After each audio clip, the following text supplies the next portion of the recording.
Yesterday I was riding a red pine gondola, just having a casual chat with this guy, and he was asking all the usual questions like, what are you doing with your life? Are you in school? Blah, blah, blah. And I told him yeah, I bought a house, I work a day job. But yeah, he was asking me how I'm basically living my life, right? And right now, all I'm really trying to do is just set up my life for a good, long 50, 70-year future. I mean, with modern technology, we're probably going to live till 100 years old or longer anyways. So if I can put in the work right now to build like a dynasty for myself, like I'm gonna do it, right? My main goal is to work like 20 hours a week, maybe 30, and earn $100,000 a year. That to me would be like that's a good life. Like, I could live that life very comfortably and with a lot of excitement. But basically, he was telling me a lot of people your age aren't thinking like that. A lot of people your age, which he probably thought I was like 21 or something, he said a lot of people your age are doing things like the exact opposite. And it just blew my mind because everything on YouTube that I see, that I watch, I'm like, seems like all of these people are doing what I'm doing, right? They're like buying houses, investing, setting up their future. So this video is 3 things that I think that you should be doing in your 20s to set up your life for an immensely gratifying future that's like gonna be 20 to, well, maybe it's gonna be 40 to 80 years long. This is the first thing I got to set up my life. And I kinda screwed up getting this. Like, I'm not gonna lie, I could have gotten it in a smarter way. This is actually when I was like 22 when I bought this. Didn't have quite enough knowledge, but I knew what I wanted. I was like, I'm just gonna freaking get it any means necessary and work for it because I know it's really important. I know it's gonna work for me in the long run and be a really good thing to have. And that is having a car. A car was the first thing that I bought to set up my life. And now it's almost fully paid off, which is great. But like I said, like, I could have done a little bit better when I bought this, right? So I was 21 and I was like, I just want a car. I want something good that's gonna last. I'm gonna buy it new because like I don't know anything about freaking cars. I don't want to deal with anything. I just want it to work right out the gate and be like a good thing to have all the time. So that's what I did. I got my parents to sign with me on a Subaru Crosstrek. And it has been one of the best things to ever buy in my life. Especially because I live in Utah and a car is needed to go anywhere, to do anything, to enjoy skiing, to enjoy the outdoors, go on road trips. You could live out of your car if you really needed to. The situation was really dire. It's just a lot of fun to have like the freedom that a car can give you. Getting that car was definitely the first best thing to setting up a foundation for my life, right? Now, like, I wish I didn't buy it new. I wish I didn't buy such an expensive car right out the gate. It was something about $20,000 or whatever. And I wish I didn't do that. I sort of wish that I bought like a cheaper car that was more quality on the inside, maybe around like $6,000 to $10,000, and probably with like 30 or 50,000 miles already on it. I really think that would have been a smarter way to go because like cars are depreciating assets and all that. I love my car and it's been really fun to drive. Also, it made me money, so through driving Lyft, if I sold it, it technically could be like an asset. It could make me more money than I actually paid for it if I sold it today because the resale value is still, it's about 17,000, maybe 12,000 to 17,000.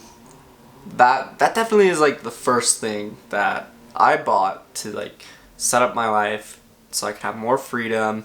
You know, you can drive Lyft and Uber and make like money on demand, you know, which is pretty freaking great. I definitely recommend that you get a car. Make it something that you can afford, pay it off if you want. Doesn't really matter to me, but it's definitely something that you need to have a more free life. And now the second thing I'm doing in my 20s, which is what this guy was like absolutely baffled about, was like my investing strategy for this house and like the other investments I have, which are basically stocks and IRAs and a life insurance plan. So let's just talk about the house for now, right? This is the second thing I did to set up my life. It's somewhere that I could easily afford with my job. It's definitely something that in the long run will appreciate in value, and it's a really good way to earn an extra potentially $20,000, maybe even more if I use the land and assets correctly, right? But it's an excellent way to earn extra money while being really easy to manage. So I figured I gotta jump into this as soon as possible, get something that'll work for me and that will be able to be a place where I can live, where if I get married, we can live there together and have kids and have a family and all that. Definitely another good thing to buy in your 20s. Especially because the sooner you buy your first one, the sooner you're going to get money to be able to buy your second one, to be able to upgrade, right? It's going to force you to build that equity. It's going to force you to live on less money because you're going to be paying more money for the mortgage if like you don't rent it out, right? If the renting goes wrong. It's also just going to help you learn to live by yourself and not be reliant on anybody else except for your job and your side hustles. Yeah, does that make sense? But it's definitely something you should buy. So I bought a 3-bedroom, 1 bath in a really good location. Like the location is what makes this thing the best because it's right close to the freeway. You can get straight to downtown Salt Lake in like 13 minutes. It's really easy, really fast, really convenient. And it's a pretty good size yard and parking. There's 2 sheds in the back. It's just a really good starter property to try and rent out and try to like get your living expenses lower so that you can build up the equity and start building toward a future where you can buy a bigger house. You know what I mean? So the plans for the house are to rent out 2 of the rooms, live in one of the rooms. I would rent out all 3 if I could, but I gotta wait like 6 months to a year to rent out the whole place.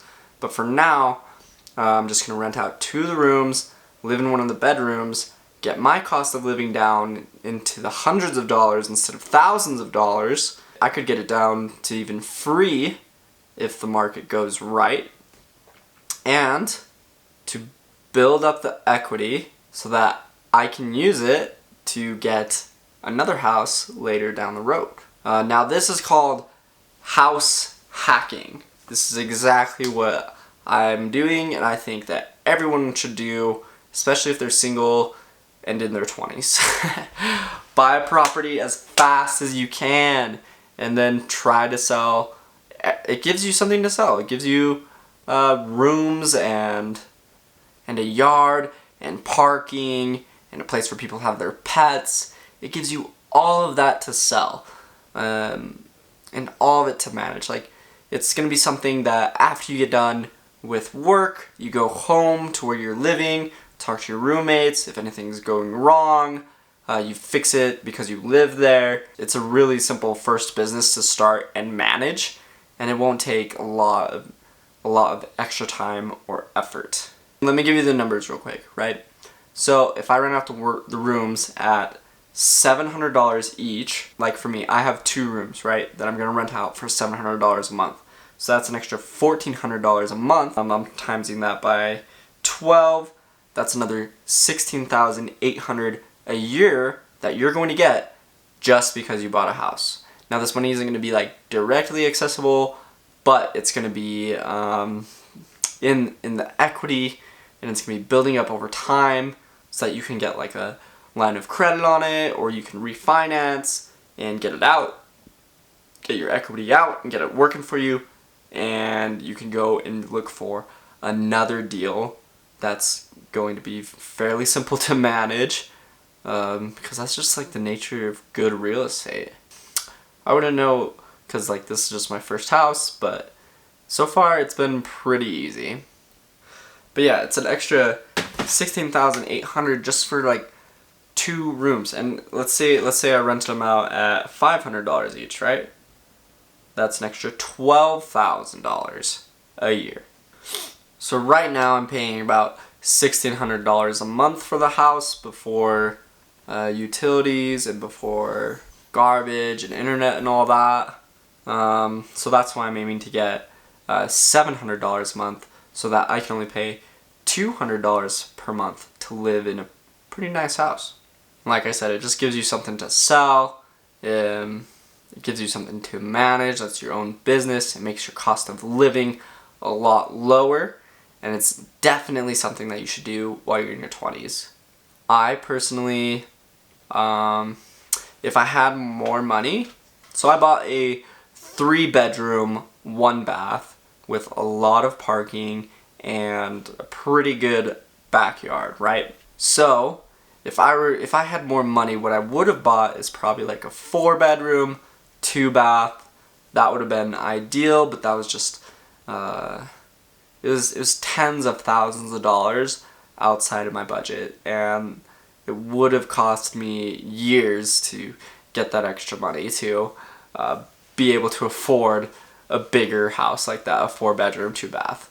So I just went with what I could, rent it out, like instantly within a month I have it rented out, which is crazy.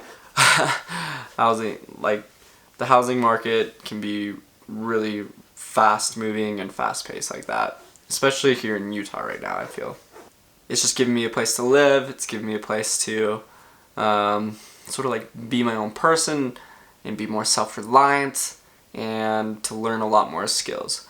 Another thing that's going to be like a benefit of the house is like how much yard, how much storage, how much space there actually is to do things. So now I can like go around and get like wood pallets and start building furniture, or I can like build a greenhouse out of like the wood pallets again, which are free, and I can start growing produce on the land, and it just opens up like a whole new division of at-home ways to make money that you didn't necessarily have while you're living at your parents' or friends or an apartment or something.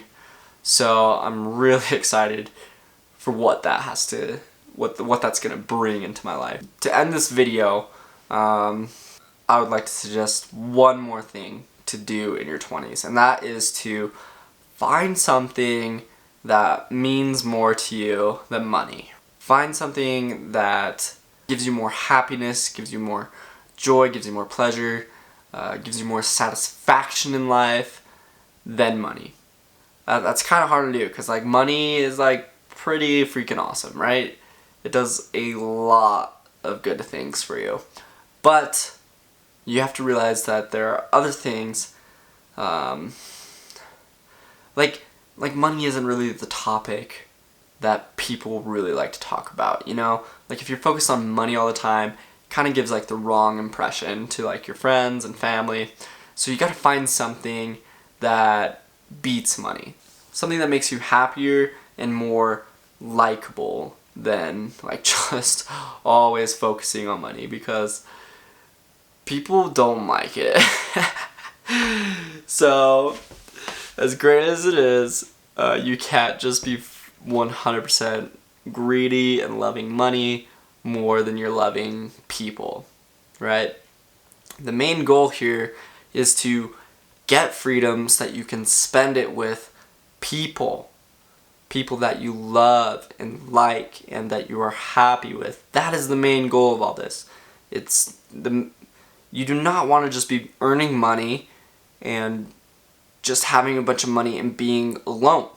You need to find something that's greater than money, which being with people that you love is one of those things, and that needs to be the motivation behind you getting more money. And the only reason you want more money is so that you can have more time to do these things with people that you love, right? That would be like skiing or surfing. These are all things for me, just from my personal experience, that I would say bring way more enjoyment than money. But at the same time, I'm trying to earn as much money as I can so that later I can have just a ton more time to do all these things with people that I love, right? And ideally with people that enjoy the same things that I do, right? Which that'd probably be my wife. So these things would be like skating, surfing, skiing, just cuddling, going to like cool places together where you actually feel comfortable spending the money actually on a vacation with your family and your wife and your kids, and you know that you have like an excess surplus amount of money and that it's always going to be coming in for years to come, so you don't feel like constrained or stressed or like you're not able to enjoy it as much. That's the real goal. So find something that's more important to you than money and make that a part of your life as much as you can. I always make it a part of my life on Friday through Sunday because guess what? That's when I'm not working.